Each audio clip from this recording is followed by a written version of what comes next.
Assalamualaikum warahmatullahi wabarakatuh. Perkenalkan, nama saya Cindy Widya Pangestika dari Prodi Pendidikan Bahasa dan Sastra Indonesia, Fakultas Bahasa dan Seni, Universitas Negeri Yogyakarta. Pada kesempatan kali ini, saya akan menjelaskan salah satu tokoh dari aliran pendidikan, yaitu Ibnu Khaldun.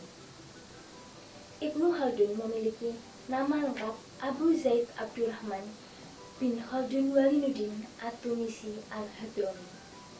Ia lahir di kota Tunis pada tanggal 7 Mei 1332 Masehi dan meninggal di Kairo pada tanggal 25 Maret 1406 Masehi. Masa pertama kehidupan Ibnu Khaldun adalah menjalani masa remaja dan belajar hingga usia 20 tahun di kota Tunisia, kota kelahirannya. Ayahnya adalah seorang berketurunan Arab dan ibunya seorang berdarah campuran dari bangsa Barbar dan Spanyol. Keluarga Ibnu Khaldun memiliki pengaruh yang luas di bidang politik pada abad ke-11. Dia dibesarkan di tengah gejolak galaunya politik, kemandekan pemikiran di kalangan umat, perebutan kekuasaan dan disintegrasi.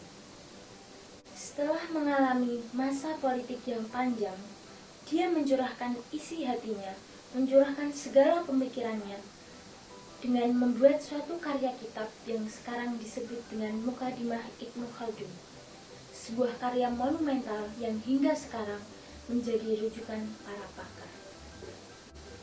Sebagaimana orang-orang dahulu pada zamannya, Ibnu Khaldun dikenal sebagai tokoh yang pawai dan memiliki disiplin ilmu.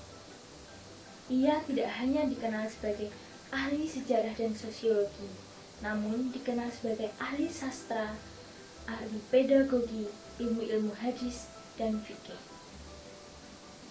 Muqaddimah merupakan kitab pendahuluan dari ketujuh jilid kitab sejarah dunia yang ia tulis. Kata-kata mutiara Ibnu Khaldun yang termasyhur hingga sekarang.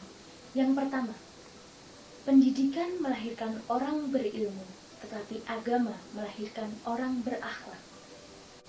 Yang kedua, usaha yang dimiliki oleh perusahaan yang bertanggung jawab akan mengungguli usaha yang dimiliki oleh penguasa-penguasa kaya. Yang ketiga, akal merupakan timbangan yang cermat dan hasilnya dapat dipercaya. Kontribusi Ibnu Khaldun adalah ia merasionalkan ilmu sejarah serta menyusun metode-metode dan tujuan kajian tersebut. Ibnu Khaldun juga diakui sebagai pelopor studi filsafat sejarah modern. Relevansinya dengan pendidikan di Indonesia atau konsep Ibnu Khaldun. Yang pertama, wawasan tentang manusia di Indonesia, yakni membangun manusia yang berintelektualitas, moralitas, dan religiusitas. Yang kedua, wawasan ilmu, yakni tujuan ilmu dipandang sebagai penemuan, kesatuan, dan koherensi di alam. Ilmu-ilmu nakliyah harus menjadi landasan dari ilmu-ilmu akliyah. Dan yang ketiga, wawasan didaktif metodologi, yakni menentang keras verbalisme dalam pendidikan.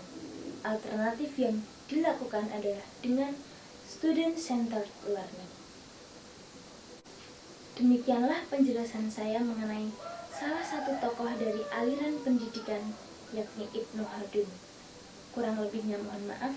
Wassalamualaikum warahmatullahi wabarakatuh.